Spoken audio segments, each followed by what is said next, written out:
fringe theorists have seized upon the Baghdad Battery as evidence for even more radical claims, suggesting ancient civilizations possessed advanced electrical technology comparable to modern systems, claims unsupported by archaeological evidence.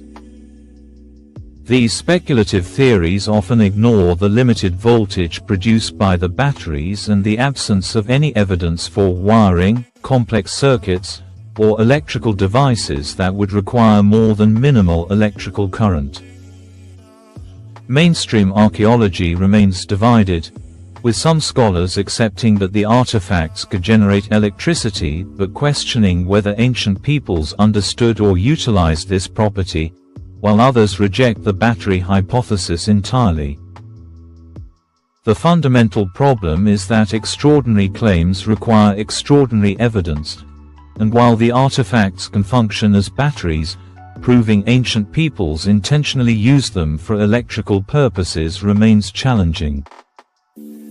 What we can say with certainty is that the Baghdad Battery represents a fascinating archaeological mystery that demonstrates how much we still don't know about ancient technologies.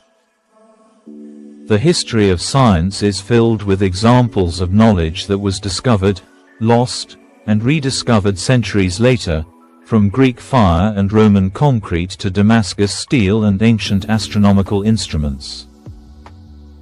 Ancient peoples were far more technologically sophisticated than often assumed, developing complex machines like the Antikythera mechanism, creating precise astronomical observations, and engineering structures that challenge modern construction techniques.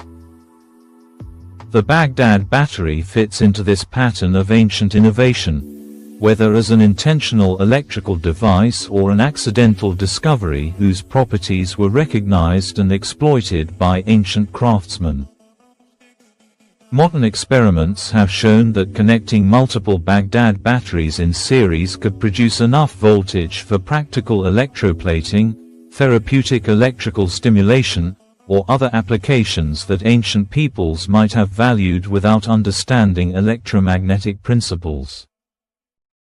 The fact that similar voltage levels are produced by electric fish that ancient peoples definitely knew about and used for medical treatments suggests they had practical experience with electrical effects even without theoretical understanding.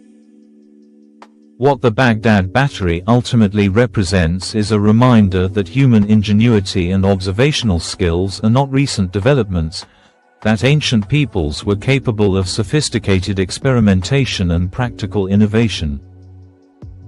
Whether the Parthians deliberately created batteries or accidentally discovered electrochemical properties while pursuing other goals, the artifacts demonstrate technological sophistication that challenges simplistic narratives about ancient limitations. The mystery endures because we can never fully know the minds of people who lived 2,000 years ago, their motivations, their understanding, or their intentions when creating objects that have survived into modern times. Perhaps most importantly, the Baghdad Battery reminds us that archaeological interpretation is always provisional, that new discoveries can overturn established theories, and that we should remain humble about claiming to fully understand ancient civilizations.